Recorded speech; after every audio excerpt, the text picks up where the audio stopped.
Today's execution methods and torture have nothing on the ancient world. Read about 10 blood-curdling ways people were put to death. Although the human mind can be considered a brilliant invention of evolution, it is also capable of horrendous imagination.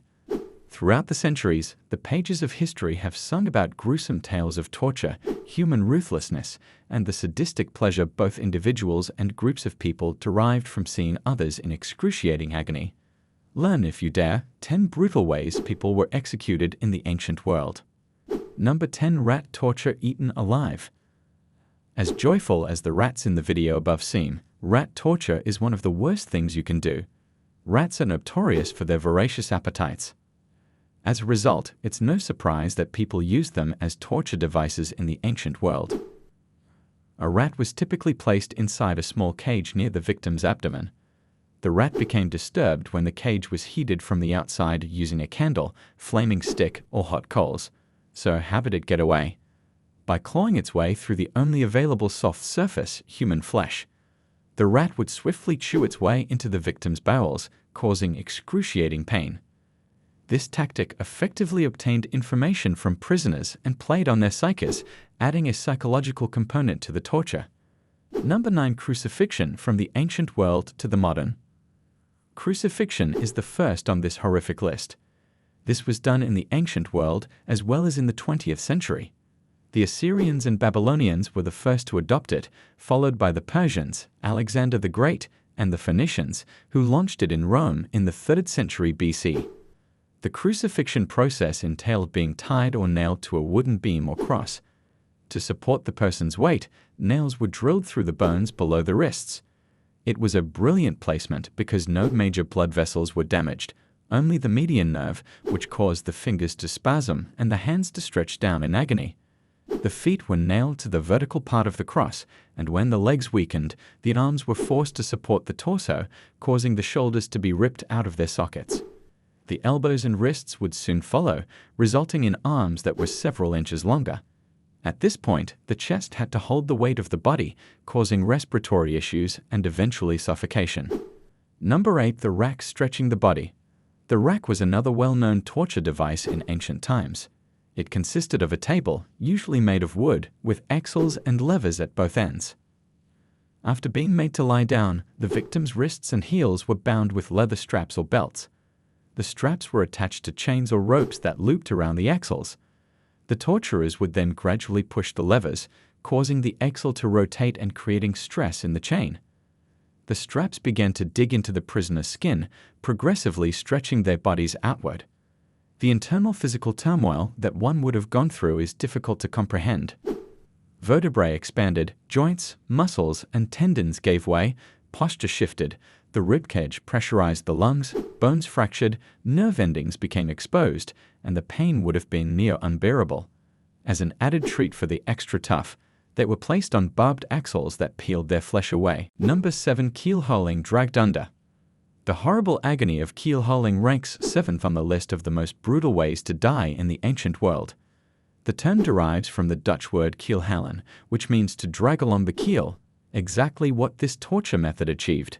The sailor was stripped, chained, and dangled from the ship's mast by a rope, with weights or chains attached to their legs. When the sailor was released, the rope was looped beneath the ship and pulled beneath the keel. The death rate was about 100%. If the person did not drown, they experienced serious head damage as a result of continuously slamming against the keel, as well as extensive wounds from barnacles and other acquired growth on the hull. If they survived and were rescued, they would almost certainly die from wound infections. Hey guys, I hope you have enjoyed the video so far. Please hit the like button and comment, and if you're new, subscribe and turn on notifications. Thanks for your support. Let's get back to the video. Number 6. The wheel. A severe bashing. The wheel, also known as the execution wheel, breaking wheel, or Catherine wheel, is the next most painful form of torture. In the ancient world, this cruel apparatus was intended for public executions. The practice varied, but in general, the prisoner was tied to a big wooden spoked wheel. The intention was not to kill them, but to severely mutilate them, with the executioner beginning with shattering the leg bones and working their way up. They would accomplish this by beating the victim nearly to death, crushing all of their bones, and bludgeoning them. After that, the now ghastly maimed prisoner would be moved on the wheel such that their heels met at the back of their neck. They were left to bleed to death in such conditions. Number 5. Impalement pierced straight through. The grotesquely graphic practice of impalement is halfway down this list. This ancient method of torture was practiced by many civilizations and cultures. It entailed impaling the victim with a long, sharp, and frequently greased stake for capital punishment, subduing revolts, reprimanding defectors, or eliminating military insubordination in war. This procedure was carried out in two ways, longitudinally and transversally. The subject was positioned above the spike, which was inserted partway up their rear privates. The spike would run them through when gravity took hold, avoiding important organs and exiting through the skin of their shoulder or neck. This might keep a person alive for several days. The stake was instead stabbed through the torso, either from front to back or vice versa, for transversal. Gonching was another form of impalement in which the victim was flung onto metal spikes, hooks, or rods, and either left to die or tormented further by the executioner. Number 4. Blood eagle giving the victim wings. If the 6 other ancient world methods to die haven't made you cringe yet, welcome to the blood eagle's barbarous practice. Although it is debatable if this torture method was real or literary fiction, it was devised by an insane mind. The blood eagle ritual appears for the first time in late skaldic poetry.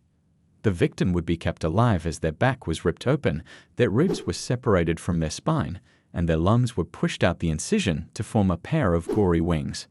It is difficult to fathom someone remaining conscious long enough to finish this, but if the Viking sagas are to be believed, this technique has truly earned its place as one of the most horrific, excruciating, and downright terrifying ways to die. Number 3. Molten gold scorched from the inside. This was potentially practiced more often than documented, especially on both sides of the Atlantic Oceans, by the Romans and the Spanish Inquisition.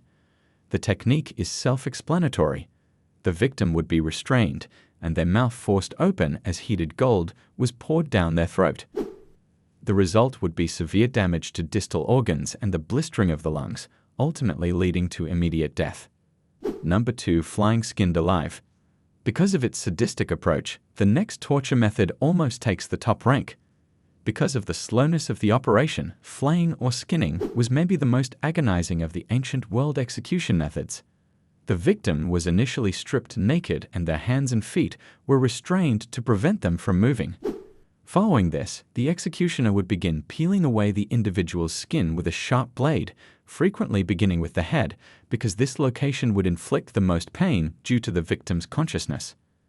In certain cases, pieces of the person's body were even cooked to soften and make the skin easier to remove.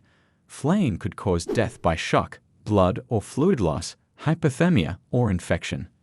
Death could occur anywhere between a few hours and a few days.